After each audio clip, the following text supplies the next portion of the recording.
Bienvenue, héros, héroïnes du Nouveau Monde.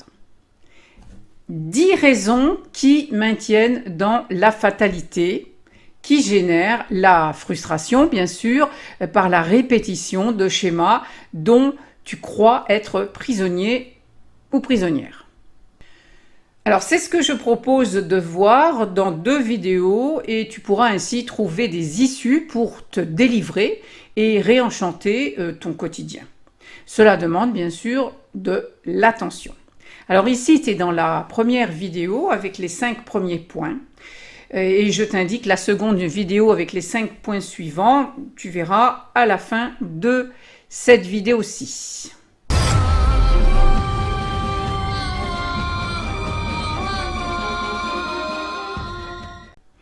Je suis Elisandre du blog Le Royaume Amoureux et je suis la fée du désir. Grâce à la créativité narrative des contes de fées, j'accompagne les personnes hypersensibles et atypiques à sortir de leur prison mentale et réussir leurs projets, réaliser leurs rêves. En introduction, je peux te dire que rien ne peut t'enfermer dans un état d'être figé, à part bien sûr ton renoncement à développer ta souveraineté en ignorant l'autorité que tu es. La fatalité, c'est quand tu vis sans cesse dans le monde impossible et que tu ne connais pas le royaume de tout possible des contes. Alors, voici les 5 premières causes de la fatalité apparente, bien sûr. Alors, premièrement, la fatalité est une production de la pensée séquentielle relative au cerveau gauche. C'est une manière de penser mécanique où tout s'enchaîne, écoute le mot, à la surface des choses sur le mode de cause à effet, comme sur des rails. C'est la pensée que l'on dit objective, rationnelle, cartésienne et tous ces adjectifs qui indiquent la séparation des formes entre elles.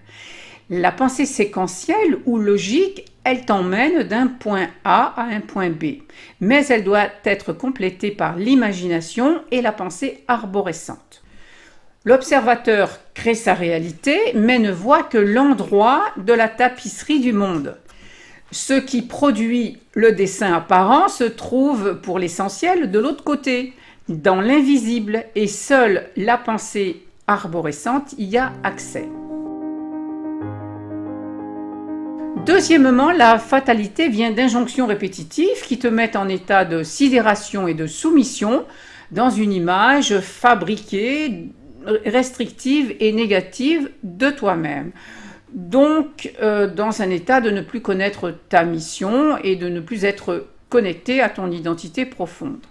Tu réalises la mission qui correspond à la conscience de ton identité. Alors donc, moins tu as de connaissances profondes de toi-même et moins ce que tu fais dans la vie a un sens gratifiant pour toi. Donc, une des solutions est de trouver une cause qui te tient à cœur et d'agir pour elle. Et peu à peu, tu te rapprocheras d'une identité plus vraie, tu deviendras acteur ou actrice de la fécondité du monde.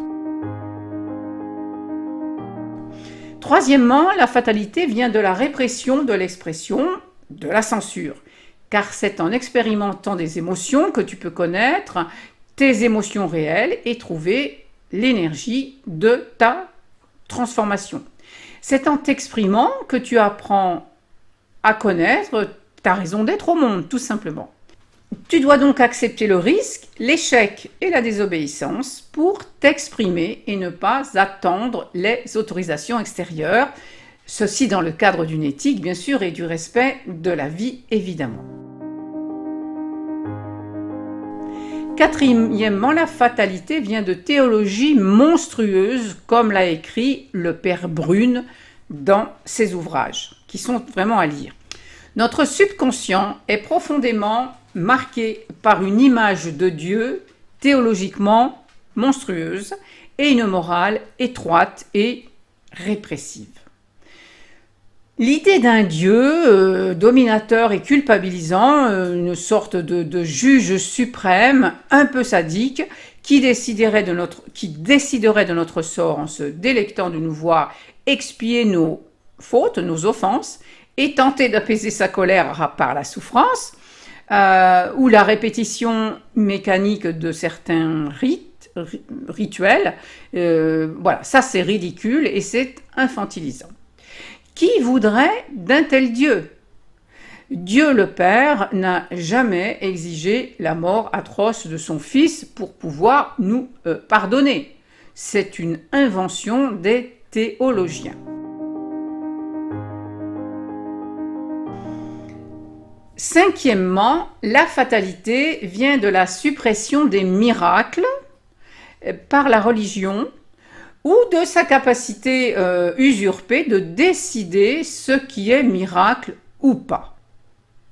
Cela t'empêche de voir clair, car un miracle, c'est une vision étonnante, radicalement, une vision inattendue, une surprise.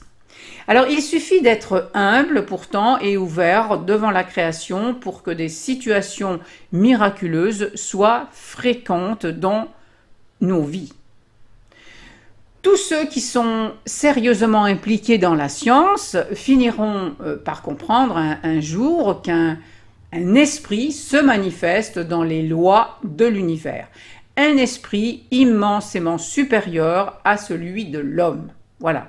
Et ça, c'est Einstein, Albert, qui a dit ça. Et je suis tout à fait d'accord avec ça. Alors, si cette vidéo t'a plu, eh bien, merci de la liker et la partager.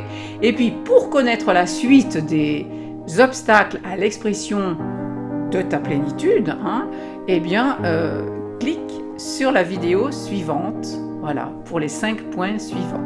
Alors, à bientôt.